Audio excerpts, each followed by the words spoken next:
Okay,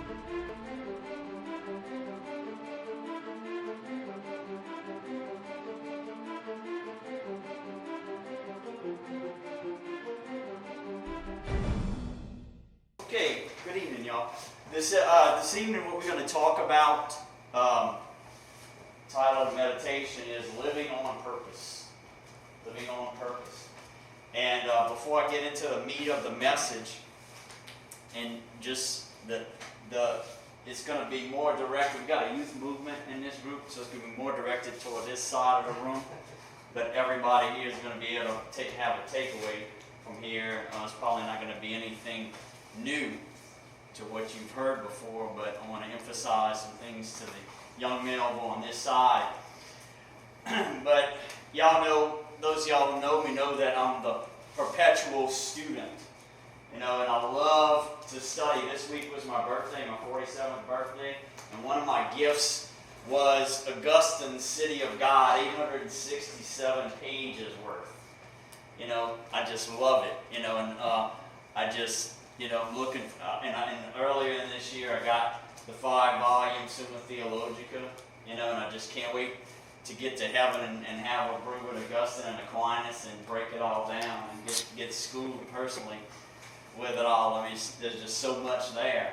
The study is great, and you know, I'm in one of the most respected professions that exist, and those of us in the state of Louisiana, through the board that we have, the amount of education, continuing education that's required of us, you know, makes us some of the best in the country. That we have a lot of respect for. So I can't emphasize study enough. So I want to see who's my fellow students here. Who has pen in hand right now? Raise up your pen if you have pen in hand right now. I think I have a few students, fellow students here. Now, would anybody by chance possess on your person a cell phone? Does anybody show me your cell phones? I want to see some cell phones. Okay, any of those might be smartphones. Okay, and a lot of the smartphones are pretty smart, and they have maybe some type of notepad capability, or messaging, or email. I'm going to give away some of my secrets. I'll use the calendar on mine because I'm a type A kind of guy, and I'm always doing things and always getting over my head. It's more than I can do, and so I can't remember everything. So I use all these tools to remind me of whenever I got to be prompted to do something. Good productivity tools here. So I'll email myself, because from my phone, when I think of something, that way it'll be waiting for me at my computer at my desk when I get back there, if that's how I'm going to handle that item, or I might set something on my calendar. But I got 2 quotes I want you to put down, either write down or put into your phone and send to yourself, that are going to be important for the content of this presentation. One you've heard me say many times before by Jim Rohn: have a plan. Because if you don't have a plan, you become part of somebody else's plan. And you know what they have planned for you? Not much. Not much, as Jim Rohn would say. If you don't have a plan, you become part of somebody else's plan. And you know what they have planned for you? Not much. The second one you may not have heard before. By Zig Ziglar, one of the last programs he did in his life, I have. It was kind of new on me, or I may have said it a long time ago and I just never heard it. But he said, did you ever notice that people who have nothing to do want to do it with you? Did you ever notice that people who have nothing to do want to do it with you? We're going to talk about living on purpose. And we need to see what it is that our purpose is. We all have so much time. No matter what financial class you're in, where you live, what your race might be, everybody has 24 hours in a day. The difference between one person and another is how they spend that 24 hours each day. In the 4-hour workweek program, the guy talks about, and we're going to talk about money a little bit, but he talks about accumulating wealth. and what's the reason? What do we do that for? And he goes on to talk about, the just behind that program is, they talk about these internet commerce kinds of things, and you can set up and automatically make money and build this, all this money. So, and once he goes through the whole thing, saying there's only so much of this, pleasurable lifestyle that you're going to live. You eventually are going to want to do something altruistic later on. You're going to want to do something that's going to be charitable for other people. Once you have all this time on your hands, you don't have to work anymore. But most of us don't have that issue. But our purpose should be something greater than just self-indulgence. And a big part of it, what I believe and what should come out of this group, the people in this group, is to educate people, to teach people the things that aren't being taught by the people that should be teaching them. Because we have something pretty remarkable here that we ought to share. I don't know how to fish, but either you can give somebody a fish and feed them for a meal, or you can get Keith to teach them how to fish and feed them for a lifetime. Okay, so it's all about teaching and how we're going to pass that on. And we get our fair share of programs on the Vortex and all the problems in the church. And then you put on the news and you see all the problems in politics and in the world and all that. And you look at all the immorality that's being legalized and all this stuff. What are we going to do about it? It's one thing to saturate yourself with it and bring yourself down, but what are we going to do about it? Who's going to change this? And if we are, steeped in the culture, and we're just part of it, are we making a move? Are we taking a stand? So, as I said, have a plan. And first of all, I want to just mention the idea of spontaneous activity. If somebody, and this is rampant on a college campus, you're going through your coursework or you're studying for your exams or whatever, and then Biff comes by and says, hey, let's go to the quad, let's go, throw the frisbee, let's go, play some cards. What better, when somebody comes up to you and says, let's go, what better thing did you already have planned at that particular time that you're sacrificing to go do? Might be God's work, might be something you were supposed to do at that time that you just because somebody shows up, people with nothing to do want to do it with you. And I'm not saying all work and no play. It makes Jack the dull boy or whatever. The story of St. John Berchmans.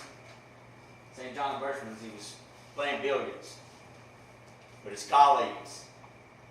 And one of his colleagues, while he was lining up a shot, he says, St. John Berchmans. Oh, he might not have said St. John. He might have said John. He said, yeah. And he says, what if the world were to end right now? What if the Lord were to come? And this would be it. And you playing billiards.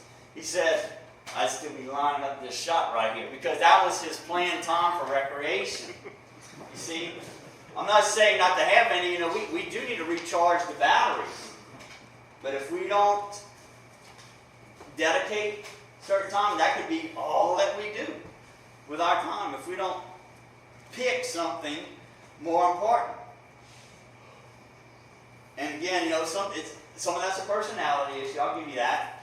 Some personalities just like to do things off the cuff. And then those of us that plan things out are here to help you out. So let's talk about purpose. What's our purpose? Okay. You young guys over here, do you ever think about that? What's my purpose? Why am I here? Is it, just to jump out into the world as soon as we can and just go with the flow like an amoeba? Just to float along? Because the flow isn't going to take you to a real good place. Is it worldliness? We have the capital sin of covetousness. And, that's about being, wanting too many monetary or too many physical things. Being steeped in the pleasures. If that's our main focus, if we think that that's our purpose, How are we going to change the world? Sing some classical. If I could change the world. That's right. Don't we want to change the world? We see it all up here. We see the problems. Are we going to be an agent of change? Because if you're not part of the solution, you're part of the problem. And we see the problems in the church that are out there. And Venerable Fulton J. Sheen said, who's going to change the church? Who's going to bring the church back? Who's going to fix the church? Who did Bishop Sheen say? Do we know? The laity. Not the priests, not the bishops, not the cardinals, not the pope. Us. How are we going to do that? I got this highlighted in my notes. If we're more steeped in pleasures, then we surrender control over. We get to be out of control. Because as I said, you become part of somebody else's plan, and they have not much plan for you. So a lot of times, a lot of these trinkets, gadgets,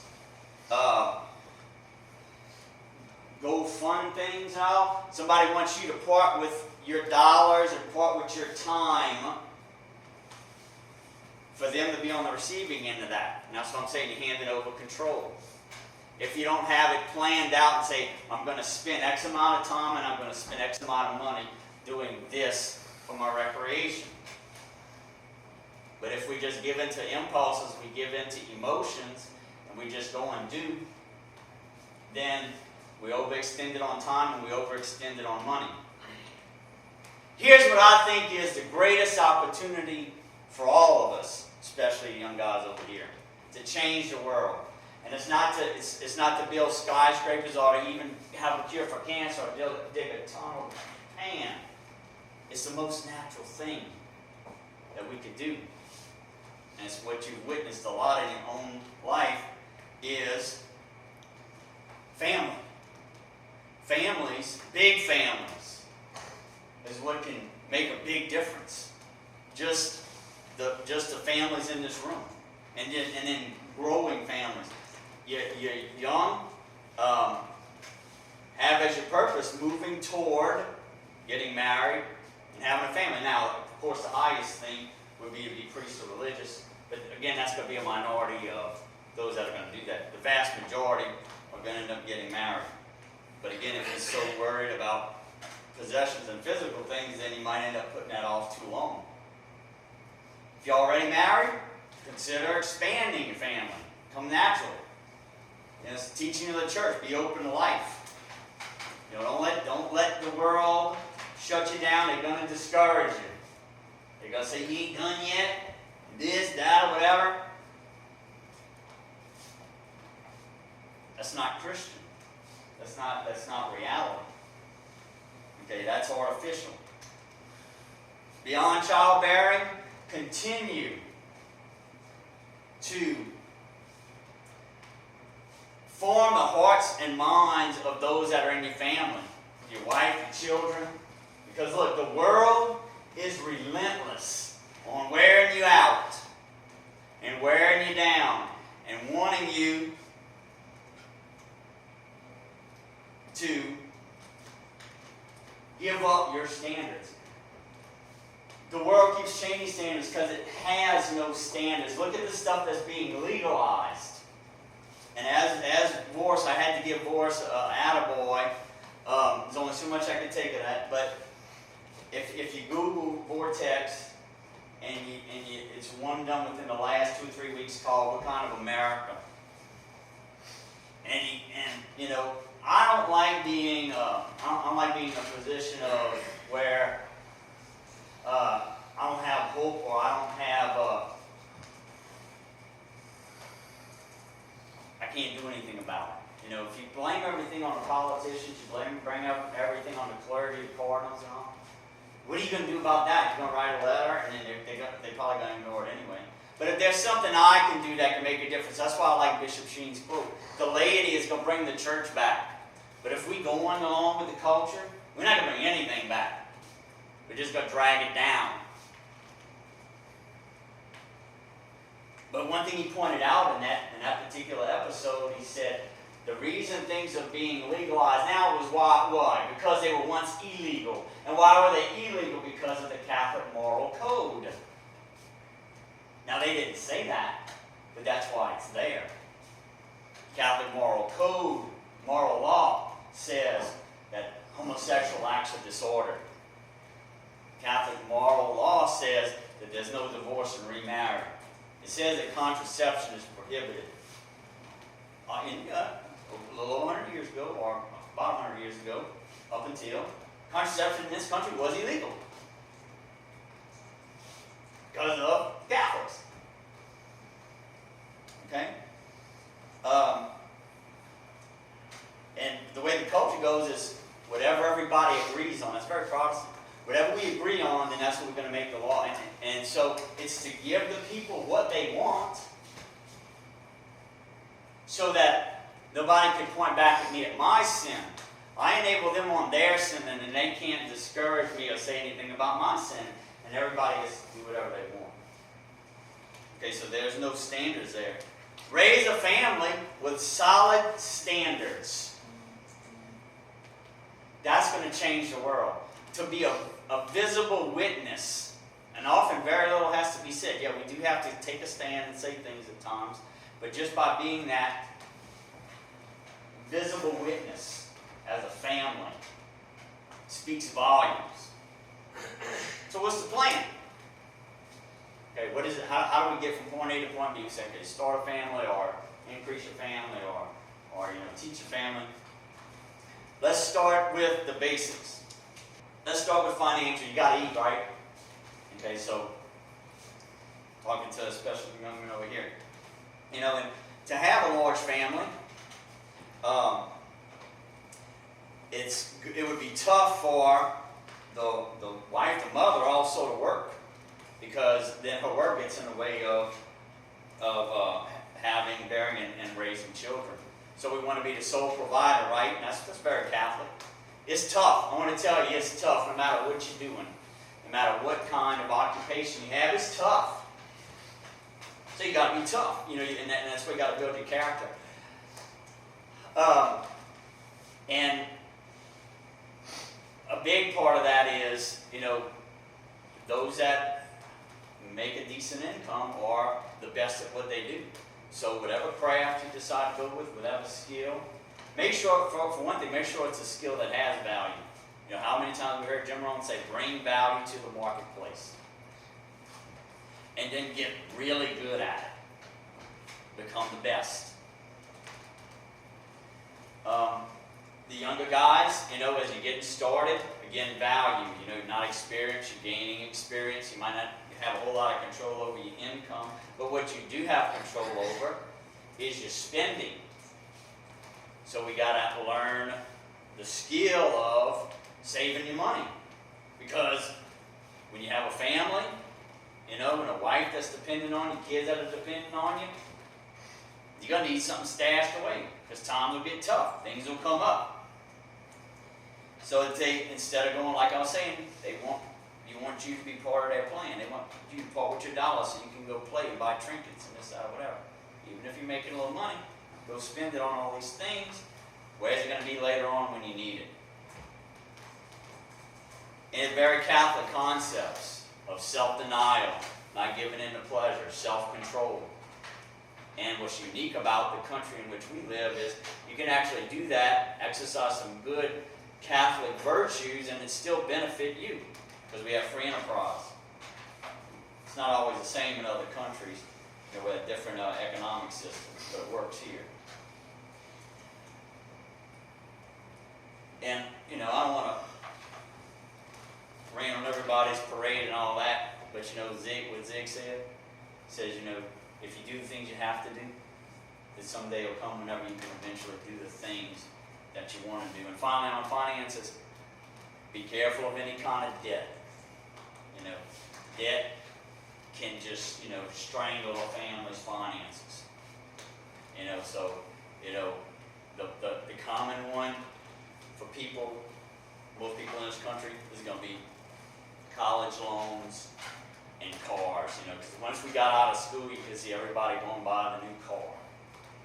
And take out the loan. We all need transportation. Be reasonable. Hopefully you don't have to borrow to pay for your transportation.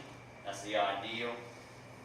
But if you do, be very frugal on your purchase. Okay, let's move on. Spiritual. Have a plan.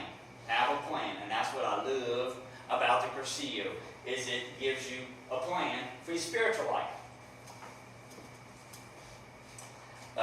If we are following the piety commitments, that's going to take up a bunch of time. I say have a plan. And if we all just at random, spontaneous, go off and do, then how you going to hit all those commitments? You looked at them? How you going to hit them all if they're not working? I'm talking big rocks. Big rocks in the jar, those got to be in there first. If you're not hitting your masses, going to confession, doing your rosaries, the whole bit, you're not going to change anything. You can't do it on your own. I can't do it on my own. I need the grace of God. I need to stay close to God, especially. I forgot who was saying this recently. I think on the priest that's on the internet about staying close. Yeah, stay close to the Blessed Mother. What's the name of the website? Romans 10:17. That's what's going to get us through this mess right here. Those that the only apostle that was true stayed close to the Blessed Mother at the foot of the cross. Say the rosary every day. Satan wants us to be lazy and say it's not a sin. I don't need to do all those things. Or maybe tomorrow, maybe next week, I'll honor my commitments. I'll do my piety. Yeah, I'm going to get to it. That's exactly where Satan wants you, because then you're not going to change anything. I'm not going to change anything if we're not consistent with our piety study. There's some, let me just say, there's some weird things going on in the church right now. It's kind of different. It's a lot different from historically speaking. That means we have to be astute. We got to really know our stuff. Because you could have a man in a collar saying some things that are really not right. Sorry, But that's just the facts, and we got to know the facts. Because if we're responsible for other souls, we're responsible for the souls of our kids, and they hear a priest saying something, and then we don't know how to correct it or back it up, what the real teaching of the church is, then they could easily be lost. So we have to study. We have to know our thing, know the teachings. And that they can't change. Doesn't matter what's going on at the Vatican. These teachings can't change. I can't emphasize that enough. What's nice now is we got all the documents. We got all of it. So none can be hidden. We know all the teachings. It's all there just for the taking. What else? Again, I don't want to crash everybody's party, but Paul was here the other night saying it, and at the pulpit the other day saying it was a nice time whenever everything was hunky-dory and we could kick up our feet and relax. But those days are over. What else do we have to do? What else is on the tripod? Action. Action. What are we going to do? Do we know enough? Do we know enough to teach other people? Can you start a blog that's going to reach people? Can you maintain it? Can you keep it going? Can you keep pushing content out? We got some tech-savvy people in here, but do you have the content to put it out there? Okay? If you're not there yet, social media. Social media. Let me plug fixthefamily.com and Fix the Family on Facebook. You want to shake up your friends? Shake up your friend list? Share. Just share. Go to our page and share. There's stuff we're putting out there that no other Catholic site is putting out. Because they don't want to touch it. But is it important to you? Enough for you to share. That way it might make you friends kind of question something. I'm saying you don't have to argue with them. They might, if they want to ask questions, then answer the questions. But if they just want to throw darts, be a man. Take the darts. That was on that masculinity thing we listed. You just take it. It's like, and look at our Lord. What happened to him? And then he said that's going to happen to you if you stand up for this. So, take whatever they got. And then like I told the guy the other day, I said, that's all you got? Is that it? Done? So, what else? And look, on that note, that's called evangelizing. You know, that's kind of a word that, you know, is kind of maybe not too understandable, a little bit intangible. Just go evangelize, you know, days of St. Paul. But, you know, with today, the marketplace and the gathering place, what is in social media. That's where people are hanging out. That's where you can make a difference. That's evangelizing. The other things that are really heavy duty right now, pro-life activities. You know, those of y'all that are older, that can get around on your own, go get involved in the pro-life movement, in these rallies, and there's people that are doing a lot of educating and making a big difference on that. The TFP, the witness that they stand up for in morality. You know, doing some very heavy duty work. Just go, you know, they're always looking for new people. Get involved, go do something. Pope Francis, he said, you know, make a mess, make some noise. You know, do not conform. That's the modernism thing we were hearing about. Whenever you just live and let live and don't ever say anything. Do not conform. This is what Pope Francis said in Rio when he had the World Youth Day. He said, what are the consequences? Expect us to be the consequences of World Youth Day? I expect a mess. There will be one. There will be a mess here in Rio. There will be. But I want a mess in the diocese. I want people to go out. I want the church to go out to the street. I want us to defend ourselves against everything that is worldliness. That is installation, that is comfortableness. Remember I said Satan wants you lazy? That is clericalism. That is being shut in on ourselves. The parishes, schools, institutions exist to go out. Finally, one last thing I'll just do with this. As Jim Rohn says, with the body, the temple of the Holy Spirit. It's the only place you got to live. You're taking care of it. You know, the young guys, I mean, they walk around with muscles and all, you know, you spend some time working out. But then, are you doing the cardio?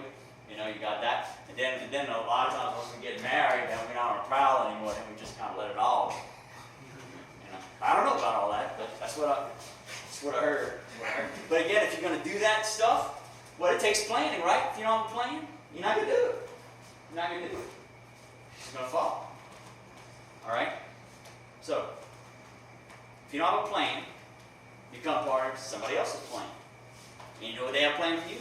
Not much. And do you ever notice the people that have nothing to do want to do it with you? God bless you. God bless you.